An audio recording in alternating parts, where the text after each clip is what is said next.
duta besar juga yang hebat, sekedar punya kijang Innova dia tidak bisa. Jadi sudahlah, tidak usah berharap-harap bahwa Rendra atau Indonesia akan gimana-gimana. Kijang Innova aja nggak kelakon. Jadi saya akan membagi pembicaraan ini dua. Yang satu tentang Rendra itu sendiri, yang kedua Rendra dan Indonesia pergerakan aktivisme kebudayaan dunia whatever. Tapi yang satu Rendra dulu. Dan saya tidak ingin kenangan kita yang penuh keindahan dengan Mas Willy Brothers Surendra yang kemudian konversi menjadi Wahyu Suwaina Rendra. Itu jangan dikotori oleh Indonesia. Jangan dibikin konyol oleh ingatan mengenai Indonesia. Jadi mari kita nikmati keindahan Rendra ini. Tidak ada laki-laki. Kalau ngomong ganteng, Mas Willy itu gantengnya hanya bisa dikalahkan oleh dua orang. Satu Nabi Yusuf, nomor dua Nabi Muhammad. Sebenarnya aslinya ya lebih ganteng Rendra. Cuman kan saya bertemu sama Nabi Yusuf sama Nabi Muhammad. Kalau ada orang yang paling zuhud itu artinya dia tidak menomorsatukan uang, tidak menomorsatukan harta benda, tidak menomorsatukan kepentingan-kepentingan keduniaan. Saya kira Rendra 10 besar dari manusia yang pernah ada. Karena Rendra tidak pernah punya disiplin atau ingatan untuk menyimpan uang. Berapa saja dia terima selalu, siapa butuh selalu dikasih. Jadi dia seorang zahid, dia orang yang sangat ganteng. Kalau ada orang yang paling tulus dengan kesenian, itu tidak ada orang lain kecuali Rendra. Saya itu baca puisi sama Rendra di Rotterdam pada tahun 1985. Jadi baca puisi Rendra dan saya, ini kan menghina. Sudah pastilah saya tidak sebanding dengan Rendra. Sehingga saya juga mempolitiki acara itu, sehingga begitu saya naik panggung untuk baca puisi, saya merubah acaranya menjadi saya meng-MC Mas Willy. Jadi saya menjadi pembawa acara. Saudara-saudara, malam hari ini bahasa Inggris ya. Malam ini kita ketemu dengan penyair besar yang skalanya tidak hanya dunia dan bumi, skalanya lebih dari itu. Juga makhluk-makhluk yang lain yang ada di bumi ini yang Anda tidak kenal juga sangat mengidolakan Rendra. Jadi malam hari ini saya tidak mau ada satu detik yang diisi bukan oleh Rendra. Tepuk tangan mereka. Ya, artinya seluruh pelajar Indonesia itu Rendra. Tak politiki, begitu selesai tak omongi lagi sehingga mereka lupa pada saya. Sehingga selama pembacaan puisi itu Rendra dibaca puisi. Dan saya senang sekali, maka hari ini saya sangat senang sekali karena ya Allah, kalau Republik Indonesia nggak ngerti Rendra dan tidak akan pernah mengingat Rendra, dan tak usah kira, ini negara tidak peduli sama keindahan, ini negara tidak punya faktor di dalam dirinya yang disebut kebudayaan. Menteri kebudayaan saja gojek gitu. Jadi urusannya takut makan, tahu tidak makan. Pendidikan itu alat supaya kamu dapat kerjaan, kan begitu. Karena ya apa saja orang masuk kedokteran bukan karena dia merasa nikmat untuk mengobati orang, tapi karena di kedokteran itu basah keuangannya. Demikian juga fakultas-fakultas yang lain. Jadi sudahlah, kalau orang ngomong agama di Indonesia, tolong jangan terlalu percaya.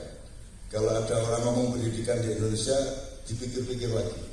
Kalau orang ngomong pembangunan di Indonesia, tolong diverifikasi kembali. Pokoknya jangan terlalu percaya.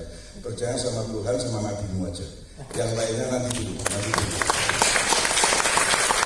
Tapi aku mencintai Rendra dan aku percaya kepada Rendra. Karena setahu saya Mas Taufik, saya menemani beliau berbulan-bulan sebelum meninggal. Itu husnul khotimahnya luar biasa, sungguh-sungguh Mas Willy. Aku tidak bisa cerita. Saya tidak mungkin cerita teknis dan detail karena akan menyangkut fakta-fakta hukum. Oleh karena saya cerita saja bahwa Mas Willy itu menjalankan husnul khotimah itu artinya membayar kafarat dari hidupnya. Dia pernah punya kesalahan dan itu yang menyebabkan dia jadi manusia. Kalau dia tidak pernah punya kesalahan berarti dia dulu malaikat atau ya malaikat gitu. Karena manusia dia punya kesalahan dan dia membayar kesalahannya itu. Bahkan ketika kami berdua diundang diskusi mengenai poligami, ya saya lupa di kafe mana di daerah Kemang sana. Mas Willy dengan sangat tegas dan sangat provokatif menganjurkan jangan ada yang poligami. Menurut Mas Willy, sudahlah jangan niru saya. Anda tidak kuat kesengsaraannya seperti saya, dan Anda juga jangan menyesalkan siapapun seperti saya. Maka Mas Willy membayar itu dengan luar biasa, sampai dia ikhlas dijolok sampai menjatuhi kursi, sampai luka, kemudian kita bawa ke rumah sakit dan seterusnya. Saya nggak akan cerita itu, nanti akan menjadi masalah hukum. Tapi intinya adalah Mas Willy husnul khotimah yang sungguh-sungguh. Sampai Mas Willy itu tanya sama saya jika di biro di Jogja, Nun jane Islam biro, Islam itu apa tuh? Kok aku tahu ilmu wahid ya kok? Ya ada dua wahid, satu Abdurrahman Wahid, yang kedua adalah salah satu sifat Allah. Ada sifat Allah Ahad, hurufnya A, H sama D, itu berarti Allah eksistensial seperti huruf alif. Tapi kalau wahid itu Allah sudah merendahkan dirinya, Allah sudah mengungkung menjadi wawu yang membungkuk ya. Haknya juga sudah melipat, dalnya juga sudah seperti orang melakukan tahiyat. Jadi kalau saya bilang sama Mas Willy, jadi Ahad itu misalnya Tuhan sebagai Tuhan itu hurufnya berdiri semua, karena dia eksistensial, dia gagal berkasa, ilatun, alif, lam, itu berdiri semua. Tuhan sebagai Raja di Raja, Maharaja, Malik, itu hurufnya berdiri semua. Tapi Tuhan sebagai pengasuh, penyayang dan pecinta, semua hurufnya rebah. Satu, Tuhan sebagai pengasuh itu Rabbun, rohnya itu alif yang dilengkungkan seperti orang yang akan mengambil bayi, kemudian setelah bayinya diambil, kemudian dia gendong bayi itu dan tangannya menjadi huruf ba, atau kalau dia terlentang, bayinya ditaruh di atas dadanya, dia menjadi huruf ba, maka Rabbun, roh sama ba. Itu sebabnya ibu-ibu di seluruh Indonesia kalau gendong anaknya mesti ciluk ba, tidak ada yang ciluk roh, tidak ada yang ciluk ba, dan ciluk online tidak ada. Nah itu saya kira itu termasuk bahasa atau kata yang dulu Allah mengajarkan langsung pada Nabi Adam. Karena Nabi Adam diajari Tuhan kata-kata berjuta-juta kosakata, kemudian dicatatkan kepada para malaikat. Menurut saya kalau ya wa alama agama asmaul tumarul malaikat ya seterusnya. Jadi saya punya keasikan mana ya yang kata-kata langsung dari Tuhan, mana yang ciptaan manusia. Gitu ya. Saya terakhir mengatakan bahwa saya menemukan bahwa ada kata yang sama bahasa Inggris, bahasa Arab, bahasa Jawa, bahasa Jawa itu ada kata misalnya earth ya, bumi. Itu kalau bahasa Jawa ardi, sama hurufnya. Kalau bahasa Inggris earth, kalau bahasa Arab earth, sama.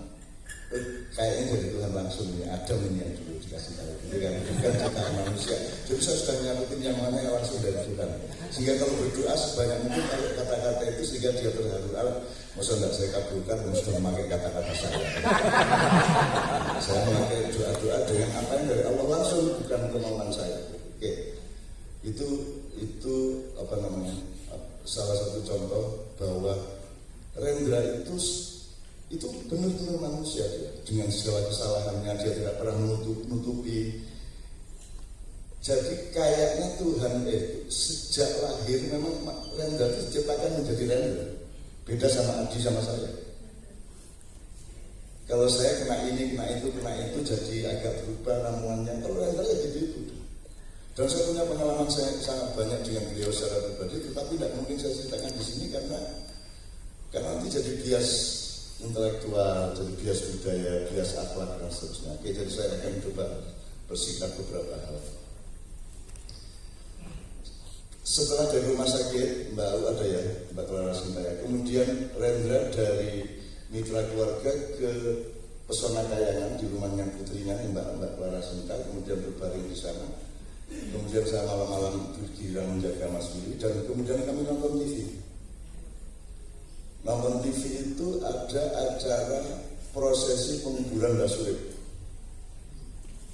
Ya, Anda tahu Mbak Surip kan? Mbak Surip itu penyair besar. Kalau Rendra itu penyanyi reggae.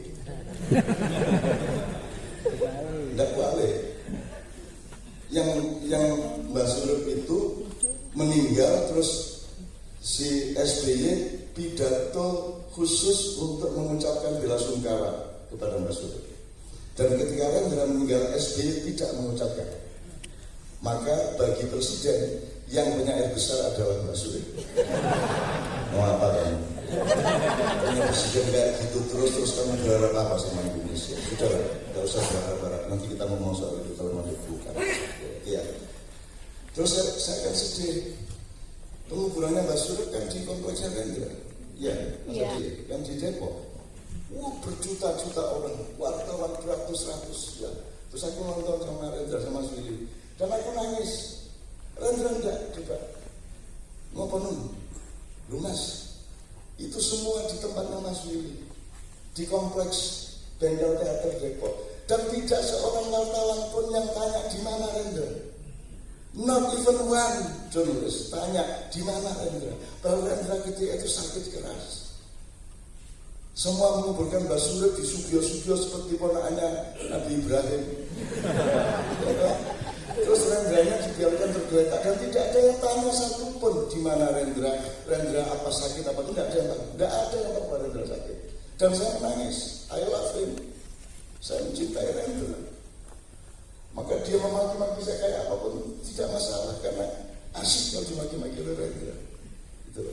Jadi saya menemani Mas Willy itu sejak tahun 76, 77 dan seterusnya sampai ya dengan berbagai macam dialektika yang tidak bisa saya ceritakan sebab itu nanti akan menjadi bias itu. Tapi pokoknya saya nangis melihat Mbak Surip di Sugio ada SBY pidato sementara Rendra tidak di.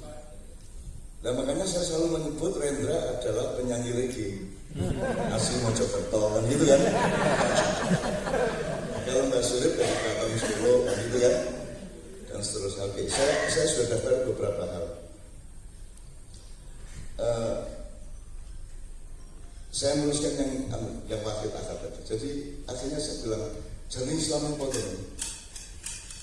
wahid itu artinya apa? Terus saya bilang ini dikatakan ada teman-teman kayak ada istri saya Mbak Pia. Terus saya bilang Mas, wahid itu kalau akad itu tunggal, kalau wahid itu manunggal, kalau bahasa Jawa yang lebih estetik nyawiji. Nah begitu ketemu kata nyawiji itu Mas Willy langsung nangis guguk-guguk. Dan saya dipeluk, ya Allah nek orang kue aku orang dengiki. Kalau nggak ada kamu kan saya tidak pernah mengerti ini. Dia matur nuwun hanya karena saya nyebut nyawiji. Terus sekarang ngomong nyawiji ke ketua MUI terharu enggak? Kalau ngomong nyawiji dalam sopo saya Indonesia. Apa yang menyentuh hati mereka? Apa yang menyentuh hati bangsa Indonesia ini sekarang? Apa yang bisa menyentuh nurani mereka apa? Tidak ada. Hanya uang dan jabatan. Tidak usah diharapkan mereka itu. Maka ngomong Rendra harus bersih dari semua itu dan kita tidak mengemis bahwa Rendra akan dipuji oleh Indonesia karena Indonesia yang sekarang ini tidak punya derajat untuk bisa menganggap kebesaran negara.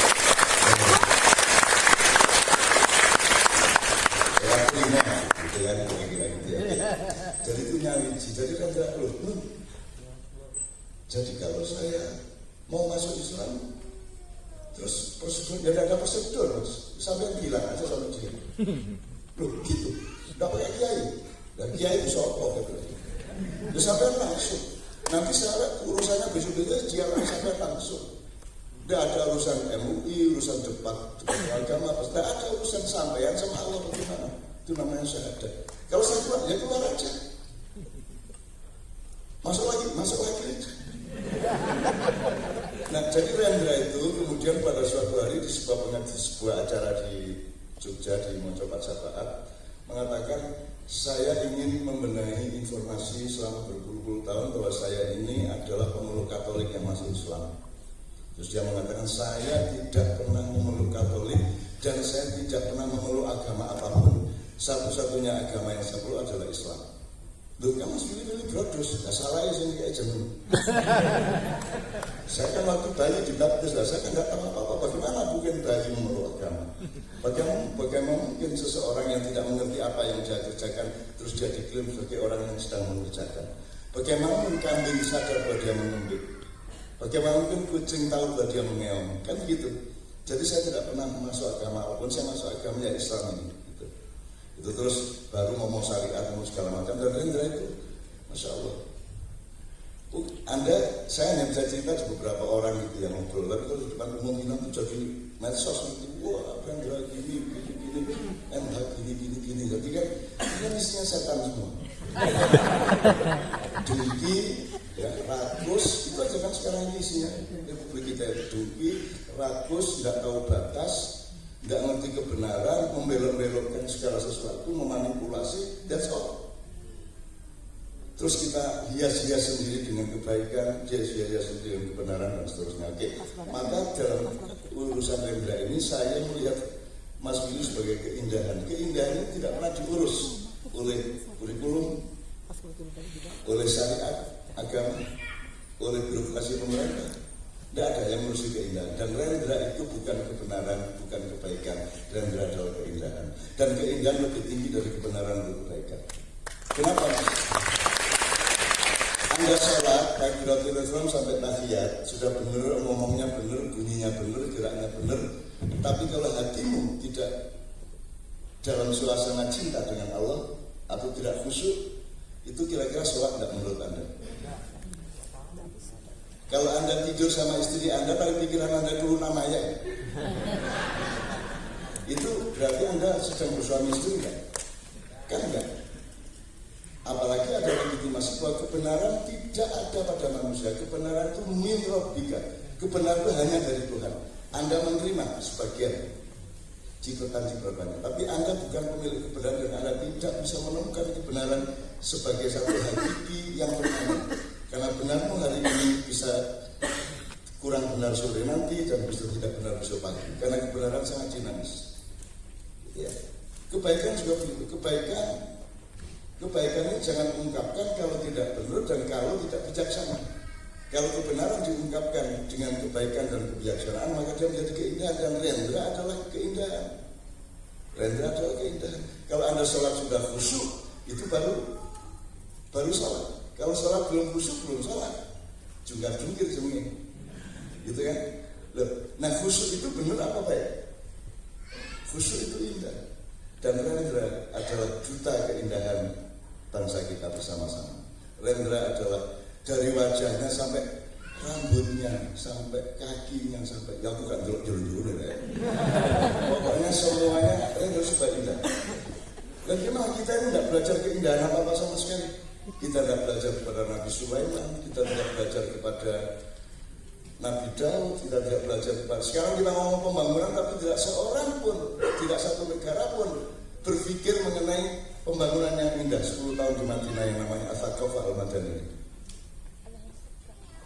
Jadi saya tidak mau mengikat Rendra di dalam bingkai negara, state, government, saya tidak mau. Karena aku punya rule of the game yang berbeda dengan Republik Indonesia atau dengan negara manapun di seluruh dunia. Aku tidak ikut bermain seperti permainan mereka. Ibarat mereka sepak bola, aku cuma volley.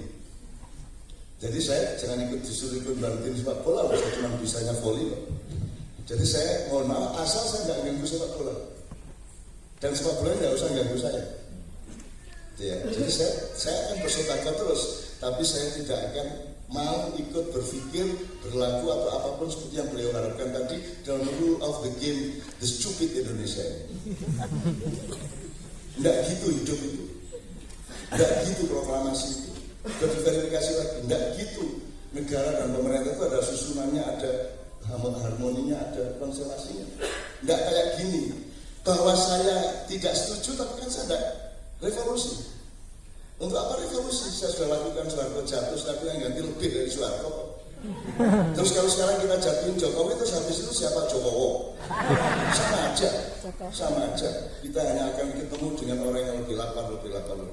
Oleh karena itu, mari hormati Rendra, mari nikmati keindahan Rendra, dan jangan dikotori oleh keduniaan yang konyol. Yang Indonesia kok repot soal ekonomi, kaya raya kayak gitu, tanahnya subur, tanaman bermacam-macam, lautnya tidak terbatas isinya, kok masih ada orang miskin, kok masih ada perebutan kekuasaan. Itu berarti durhaka kita semua. Tidak mungkin di Indonesia ada orang miskin, tidak mungkin. alokasi itu sudah berlebih-lebih tidak karuan. Kalau sampai ada pengentasan kemiskinan berarti sebelumnya ada monopoli, ada penindasan, ada sesuatu yang tidak benar. Itu Mas Kalian. Jadi saya ingin Rendra ini, saya bersyukur hari ini ada acara Rendra, karena saya tidak berharap pemerintah Indonesia atau departemen apapun mengingat Rendra. Dan kalau bisa tidak usah ingat Rendra, eman-eman Rendra pakai diingat oleh Indonesia. Rendra sangat mulia, Rendra sangat tinggi derajatnya, dan dia sudah husnul khotimah luar biasa. Saya menemani hari-hari terakhirnya dan banyak sekali peristiwa pribadi yang saya alami.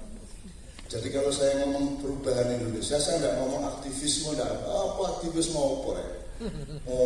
Aku ngalami ke zaman 66. Ini udah nurunin Soeharto, ngomongin langsung Soeharto. Tidak ada yang nama aktivisme itu adalah kalau kamu sudah jadi wamen sudah selesai. Kalau kamu dikasih proyek selesai, kamu kalau jadi komisaris selesai. Semua cuma begitu. Dari zaman ke zaman, dari era ke era, dari dekade. Jadi saya jangan ditipu. Saya tidak akan ganggu kamu, tapi jangan sentuh saya. Karena aku hidup dengan Allah, aku hidup dengan para wali, aku hidup dengan para kekasih Allah yang lain, dan aku mencintai kalian semua. Aku tidak tega kepada kalian semua, tapi aku tidak akan menyakiti kalian semua, dan aku gembirakan kalian semua kapan bersama. Aku akan gembirakan tanpa melewati pembangunan yang sukses. Kalian akan gembira bersama saya. Oke, terakhir sekali.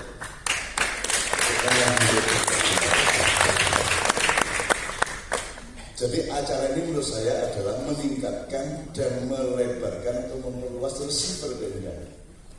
Karena kalau negara tidak punya receiver keindahan, jadi keindahan itu gini Mas, gimana kamu nyanyi di depan kucing? Ya kucingnya nggak kagum juga. Kamu menari di depan kambing ya nggak gunanya. Nah manusia sekarang ini kan sudah degradasi kemanusiaannya sudah luar biasa. Tidak peduli kok sama keindahan. Sama Tuhan aja. Saya sering mengeluh, ya Allah aku melakukan banyak hal tapi tidak ada yang mencatat dan tidak ada yang mengapresiasi. Setelah ketawa, dapur nunun, saya dari dulu memberi rahmat luar biasa juga tidak ada yang ingat. Saya kasih tambang apa yang tidak ada di Indonesia, tidak pernah mereka menggali tambang, mengambil kekayaan dengan menyebut namaku. Tidak ada upacara atau selamatan yang mensyukuri padaku. Aku hidupi kalian dengan emas di Jayapura.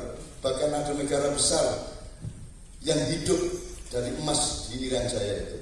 Tapi tidak seorang pun dari mereka yang pernah mengucapkan namaku ketika mereka mengambil kekayaan itu. Lah kok kamu siapa? Kata Tuhan sama saya gitu, enggak semua. Kamu siapa? Saya aja tidak diingat kok. Apalagi kamu. Tapi tenang aja lah. Kamu sama saya apa enggak? Oh iya, gua kalau sampai ya. Maka kalau saya ngomong Rendra, aku tidak melihat Rendra adalah Nabi Ibrahim yang membawa kapak untuk menghancurkan berhala-berhala. Untuk apa Anda jadi pahlawan? Untuk Indonesia itu pahlawan itu tentara kok. Tidak mungkin meskipun Mas Taufik Ismail nanti dikuburkan di Taman Makam Pahlawan, tidak mungkin Mas. Itu tentara. Loh, apa kata yang tidak najis itu apa di Indonesia? Kata demokrasi, itu demokrasi. Wakil rakyat, Mulan Jamila. Terus atas parameter apa? Saya tidak menafikan dan meremehkan mereka, tapi kalau sawo ya sawo, jambu ya jambu gitu loh, ada kriteria gitu loh. Masa tidak ada kriteria? Masa tidak ada parameter? Masa tidak ada definisi? Kita ngawur aja semua gitu. Pahlawan, mana ada pahlawan? Sekarang bayangkan, ajudannya Pak Nasution yang namanya Kapten Pierre Tendean, ya kan? Itu kan terkenal di mana-mana, jalan tendean seluruh Indonesia. Dia sekedar disangka Pak Nasution terus ditembak mati. Pahlawan. Saya tidak membatalkan, enggak. Tetapi sedang berjuang habis-habisan nemenin rakyat, ya, menumbuhkan ekonomi, menumbuhkan segala macam, tidak akan pernah jadi pahlawan. Jadi jangan bercita-cita untuk dimakamkan di Taman Makam Pahlawan. Saya sendiri memindah mbah-mbah saya, saudara saya semua, saya jadikan satu di rumah saya, kuburannya di situ, tidak di sana. Semua, jadi di depan rumah saya itu Mas Taufik, itu kuburan. Disitulah anak-anak sekolah belajar, disitulah anak-anak ngaji, di depan kuburan itu. Di satu ruangan di pendopo itu ada kuburannya. Saya besok-besok di situ. Cuman saya jual, Makin lama itu makin takut mati. Bukan matinya yang saya takut, efeknya setelah mati itu. Bagaimana? Hamka nggak ada yang menghormati Mas Taufik. Mana yang tahu Hamka? Di Malaysia ada hari Hamka, ada universitas yang khusus buku-bukunya Hamka. Buya Hamka dihormati luar biasa. Di Indonesia, Khairul Anwar tidak kenal, Rendra tidak tahu, Aswab Mahasi tidak, Nurholis Majid bos apa itu, Gus Dur saja, karena umatnya banyak. Lalu Gus Dur belum urusan sama Mungkar Nakir. Belum urusan, Gus Dur itu kan nunggu. Kalau Anda dikubur, ziarahnya orang-orang yang datang itu selesai 40 langkah meninggalkan, baru Mungkar Nakir datang. Lah Gus Dur tidak pernah sepi. Mungkar Nakir datang set ada lagi. Akhirnya Mungkar Nakir sibuk ke warung-warung di kuburan.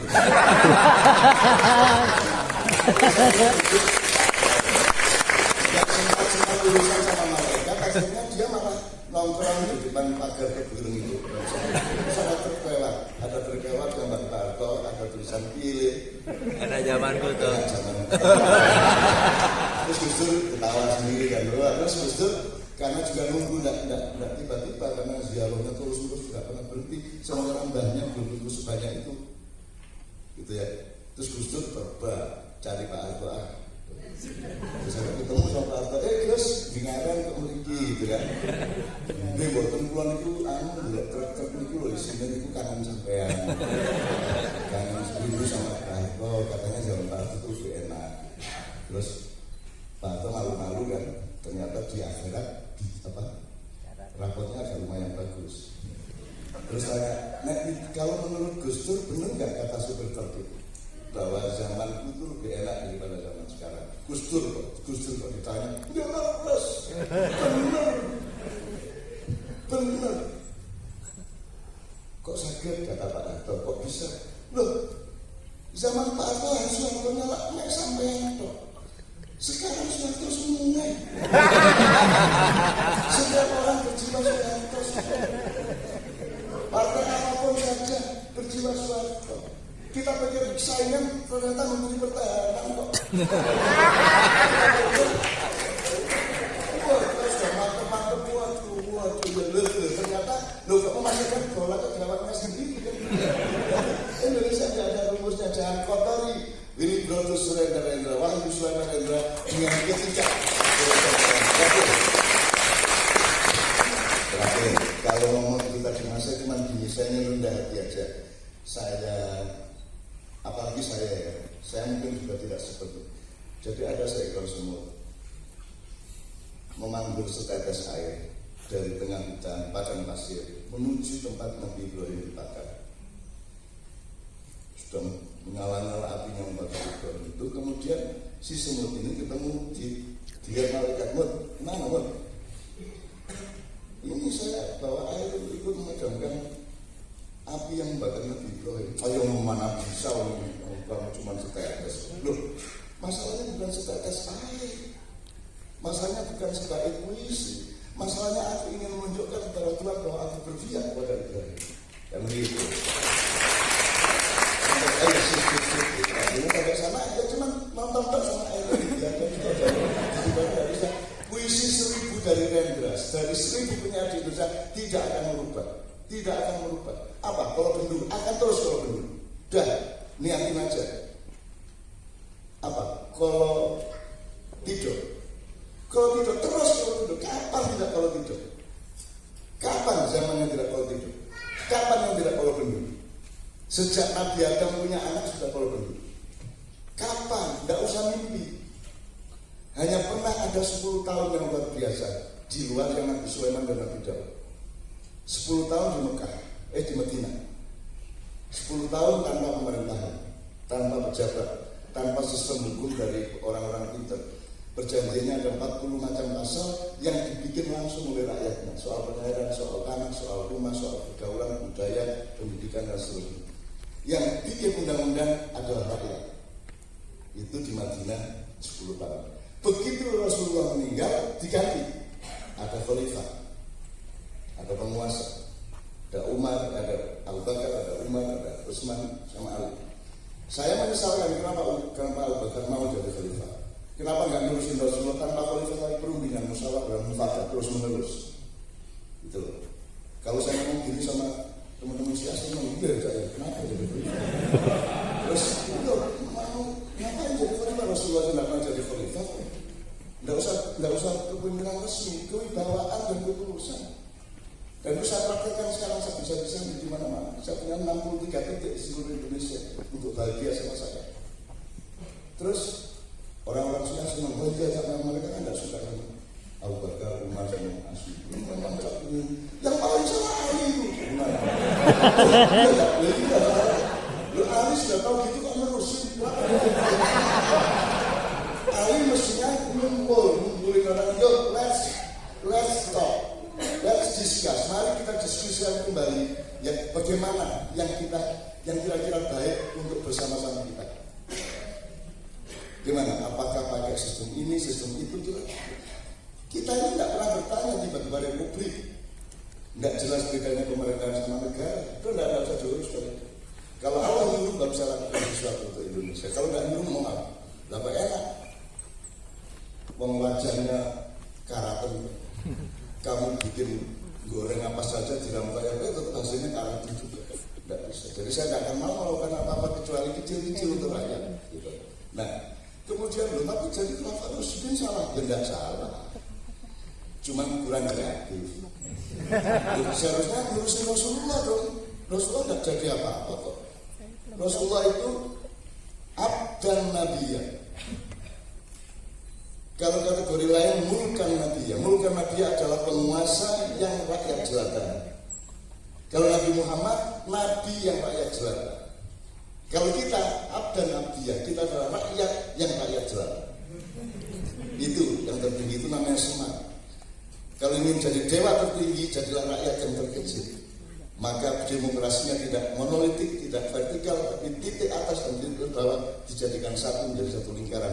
Dan kita sudah menawarkan kepada dunia demokrasi model Sunan Kalijogo sejak abad ke-15, awal 16. Tapi tidak ada yang meneruskan dan kita malah meniru kolonial. Dan sampai hari ini kita masih meneruskan kolonialisme.